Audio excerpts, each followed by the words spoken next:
Hi, and thank you for joining us on our next episode of Flipping Rich. And Peter, this is a question I've been wanting to ask you. So, over the years, how many people do you think you've mentored in the real estate investing business, just overall over the years? Oh, gosh. I mean, in one way or another, whether it's from a stage, whether it's from a product, whether it's in our existing partnering model, it's in the thousands. Thousands. Easily. So I think this is a great topic for today because as a lot of people are watching, they're thinking about getting into real estate. And I think the question that you should be asking yourself is not is real estate right for me, but am I coachable? Yeah. Right? Because sometimes it's not even experience or somebody's background that makes them successful. I mean, some of our best partners started with really humble beginnings. Yeah. So what's the number one thing that you find in these folks? We were talking about this morning, like we were talking about Graham, we were talking about Jamari, we were talking about Ed, we were talking, many more. But what's one thing that you could think like, God, if I was going to get into this business and I was going to, have someone teach me, what do I need to do? Well, I'll tell you, the first thing is, and it's just exactly the question you started this with, you have to be coachable. You got to be coachable because, sometimes the to-dos do matter a little bit, change a little bit based upon what we're doing, where we're located, how much money we're using, how much money we're not using, and all this. But I think this overall premise of being coachable is absolutely critical for success. Well, what does that mean, though? Well, here's the bottom line. And you've seen this. We've seen this. There's a lot of people that get it. Well, I'll use myself as an example. I mean, I'm a perfect example of somebody who is not coachable, the consequences of it, and who became coachable and the results of that. So when I got started in this business, and you heard me talk about this, I brought one very bad thing into this business. It's called an attitude. And it was based upon I had a little bit of success before real estate. I had, I had some money in my pockets. And really, I thought that I could figure this thing out. I didn't think it was complicated. You kind of have to find a deal. You have to fix up the deal. You have to sell the deal and all this. And I was not coachable. I was borderline arrogant about this thing. But I never asked for advice. I definitely didn't bring a coach on. I didn't bring a mentor on. Really didn't even have any friends I was bouncing things off of. I pretty much figured that I figured it out. And I still remember, this is so stupid. Back then, Jeff and I we were doing things on spreadsheets. I call it a spreadsheet investing. And I still remember this one night. We're at his house and we're looking at the Excel spreadsheet, right? And you know how you put in, I'm going to buy. We already had 6 deals that we had owned. We had purchase prices in column 1. Let's say $80,000 to buy. Second column we had fixing. I don't know, $40,000 to fix. And the third column was what we were selling it for. $200,000. And I remember talking to Jeff, it's so stupid. And I remember him saying, because he wasn't motivated as me, he's like, oh, dude, when I'm done with these, I think I might just retire, Because we literally, I'm not kidding, we got started in the first couple months on that spreadsheet. We had like over $2 million of profits. That was one of the worst things that could happen because that made me even less coachable. Made me... You're like, I figured this out. Well, nowhere. Literally, because I truly believe those numbers. Now, having said that, when every one of those deals was done, not only did we not make the whatever $2 million, I had lost everything. I had come in with about $500,000 of money in my pocket. 6 months in this business, 6 months and 6 deals. I never realized it was 6 and 6. 6 months and 6 deals into real estate. I had lost everything I had. We were living off, literally, you heard my story, we were living off credit cards and stuff like that. And 2 months later, pretty much homeless. Just wasn't even living anywhere. And that was, Julie, that was the first time that I got to be coachable. And so what does that mean? Going back to your question. That was the first time, number one, I got humble. I think it's very hard to be coachable if you're arrogant. So I went from being arrogant to being poor, which will make you pretty humble pretty quick, right? So what does it mean to be coachable? You got to be humble. Number 2, I became very open to listening to somebody else's instructions, not going with what I call initially my gut. Now, it's one thing to have a gut, after 2 decades in this business. Like, we have a gut for this business, right? When you're getting started, the gut you have is that's just like sour milk. Okay, that's not what you're looking for. So I started going from what I thought was the right thing to understanding that what Barton, my coach back then, and my mentor, who became my first coach and mentor, started telling me. The other thing coachable means buying into their philosophy. And this is an important one. Like when I got started, I set this imaginary timeline for me. I have no idea where I got it. I don't know how it came into it. But imagine that imaginary timeline back then was, okay, I got these 6 deals in the books. And my imaginary timeline became, okay, it's going to take us about, 5 to 6 to 7 months to sell them. We'll each make, whatever, $1 million. And so how I came up with that timeline, nobody knows. But that was the thing Barton told me. He said, Pete, you cannot put a timeline on success. You cannot put it. You can't just put success into a box. Like, I'm only going to do this if such and such happens. And you hear this all the time. I'm only going to do this for the next 2 months. I'm going all out for the next 2 months and all this. So coachable is not having a timeline for success, not putting success into a box, being humble about everything, being willing to listen to other people. Now, I'll shortcut the story, Julie. So 6 months to lose everything, 2 more months to pretty much go into the backseat of my car. But within a couple of years afterwards, one morning I woke up, looked at one of my accounts, and there was over $1 million into it.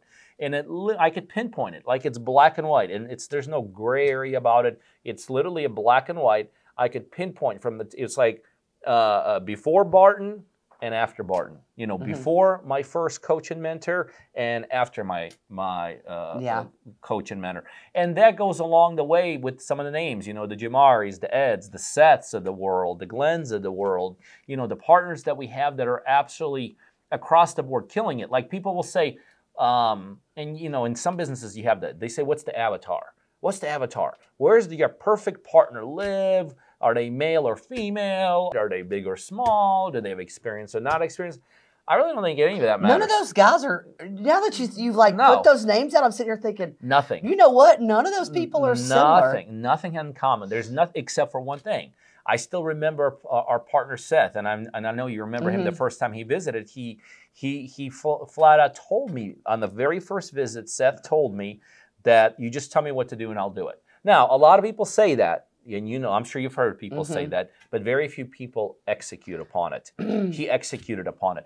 Now we're a couple of years down the road, and he's got a private plane. He owns a private plane. We've done over 120 deals, well over 120 deals. And I'll tell you a funny story about Seth. Mary, I don't know, I didn't save it, but yesterday Mary sends me a text, and she's like, that's Seth. He's Junior Pete. Because he travels. He travels once or twice. And he's like in Colorado. Yeah. He was coachable. Look at Jamari. We were talking about Jamari today, right? I'm like, when was the last time you told Jamari something and he called you the next day like, Julie, I'm not thinking this. I'm not feeling this. Like, I've never heard him say that. Never heard that. And we've done, Jamari went from like kind of where Seth was, kind of where you were, kind of where I was. We all started with no experience, no advantages, no coming from the right family, no coming from the right tracks, no coming definitely from the right education, which doesn't really exist in the real estate business, but we were all coachable. And so Jamari, one of our incredible partners, we're actually doing a deal with him right now, extremely coachable. I mean, if Jamari was here and you or I would say, Jamari, this needs to be done, it's like, done deal, right? It's like 100%. And it doesn't call you in the middle to say, well, this is what I did. Like, this is the struggles I had. He just does it, and it's just like you said, it's just a done deal. Another thing that I want to, warn you about that I see. And I've thought this before too, because obviously I've heard of different real estate strategies, different types of businesses. Is people will get in brand new, okay, and they'll hear what you're doing and say, you know what? I don't understand why you don't do it this way. Yeah. Like, why would you do it this way? Why wouldn't you do it this way? Because I'm going to do it this way. And you're like, I've already done it that way and it didn't work. I mean, what causes that? Well, I think a lot of times it's literally just ease of use. Like, a lot of places, you and I both know where we hear it a lot is when people try to find deals, right? So, easy. Call a local realtor, put me on your flyer list or put me on your dripping campaign, and every time a new property gets listed in this zip code, send it to me. That's easy. Do some research, get a hold of the owner, make a bunch of wrong number calls, make a bunch of disconnected number calls, When you get a hold of the owner, you have to negotiate the deal. You got to contract the deal. It's a lot more difficult. But where's the profit? Profit's 100% on this side. So I think probably the biggest reason that people try to do it themselves, not themselves, but try to do it their way, it's just easier. And the bottom line is this: if you don't have to, why pay the price? Right? If you could do it in easier, I'm the same way, right? Like if I think path A is hard and I think path B is easy, I'm taking path B. The problem in the real estate business is a lot of times easier does not mean more money. No. You know, a lot of times easier does not mean the right thing. And so I think that's really what it comes down to. Well, I mean, I heard it today. You know, we've got a good friend, Dolph the Roos, right? And I was talking to, you know, one of our partners. I'm like, okay, this is the box that Dolph's in. This is what type of deals he does. And she literally says, that's silly. I don't understand why he doesn't do this too.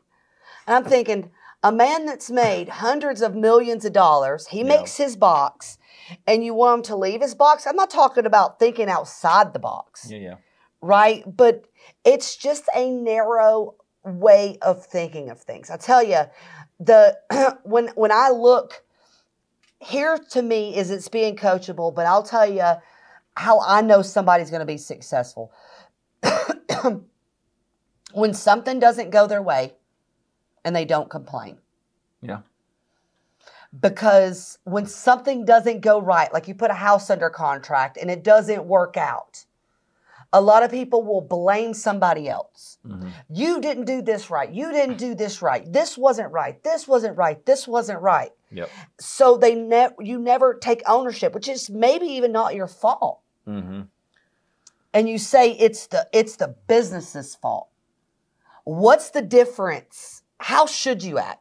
I mean, you know what successful people do. Well, think about this. Like, I love comparing sports because we all have a visual towards sports. You know, if any of us a lot of people follow sports, you could see it on TV, you could see it in different places.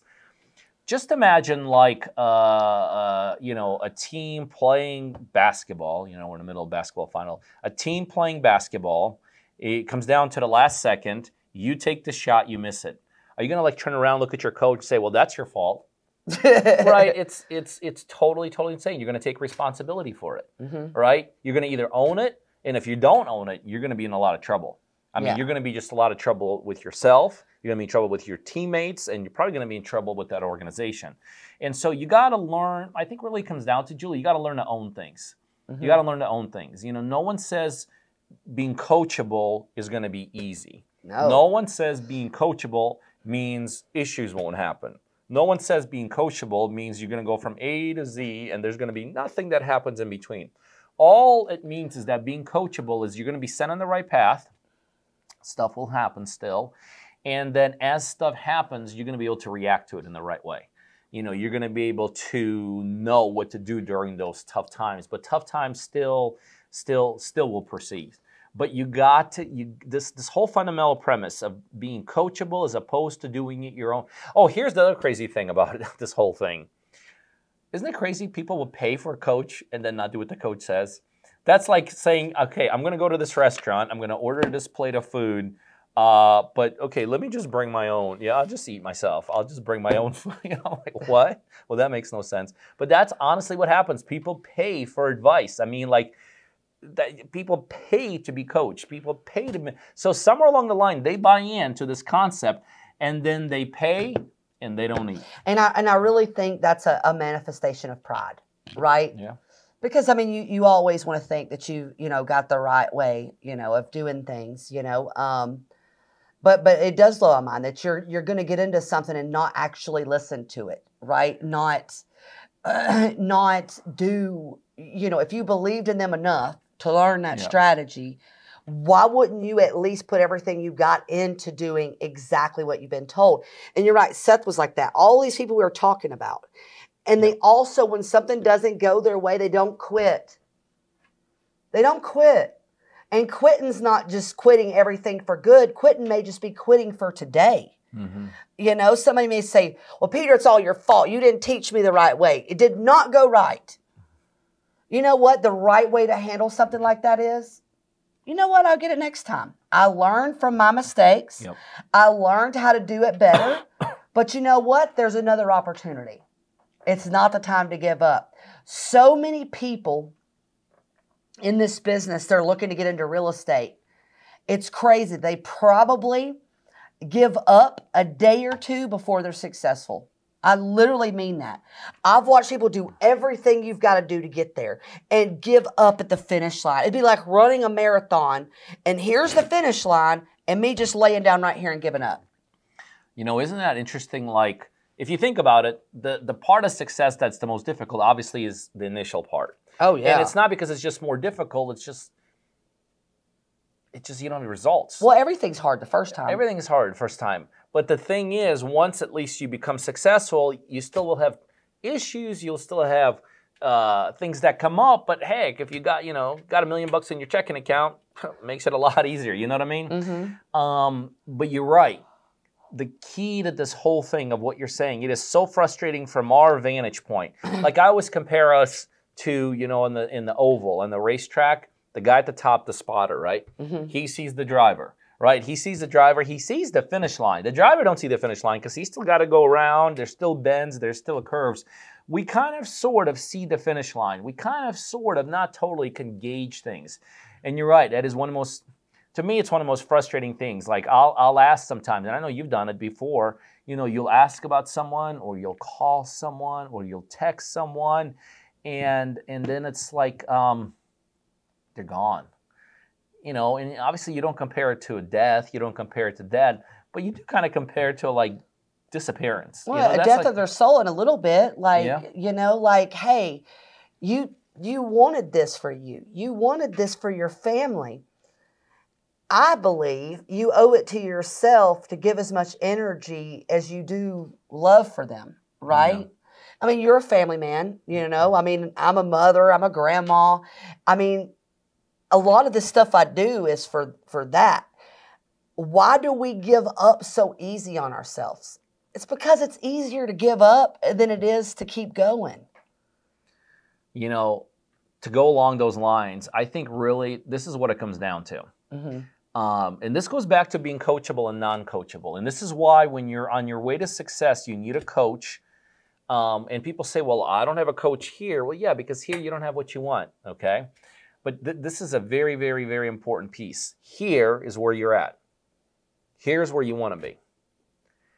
This is the frustrating thing for me. Here, when you're where you are today, you don't have the money you want, hope maybe. You don't have the lifestyle you want. You're not making what you want to make. You're not spending the time you want to spend with people you want to spend it with. You notice how they never put a timeline on that. Never. It's like, how old are you? I'm 45. How much money do you have in the checking account? I have $1,500. Okay, let's try to be successful. 2 months into the journey, I'm out. Why are you out? Oh, I've been doing this for 2 months and I'm seeing no results. And it's like, I've never heard of, how about you say that I'm going to put a timeline on failure, right? Mm-hmm. I'm going to put a timeline on not making enough. Mm-hmm. I'm going to put a timeline of being miserable. I'm going to put a timeline on my wife having to work every single day. I'm going to put a timeline to only having one vacation. Put a timeline on failure. Don't ever, ever, ever put a timeline on success. Because you're right. Most people, had they really had the vision, would be shocked. A lot of people would be shocked to realize just how close they are to success before they literally throw the towel in. I think you're right, and you made a great point. They just don't have a spotter. They just don't have a spotter. And they don't listen to their spotter. They don't listen. I mean, and in NASCAR, a spotter's really important. Critical. Looking at a sport that way. Well, I hope you guys enjoyed this episode of Flipping Rich, and hope you join us again soon. Thank you.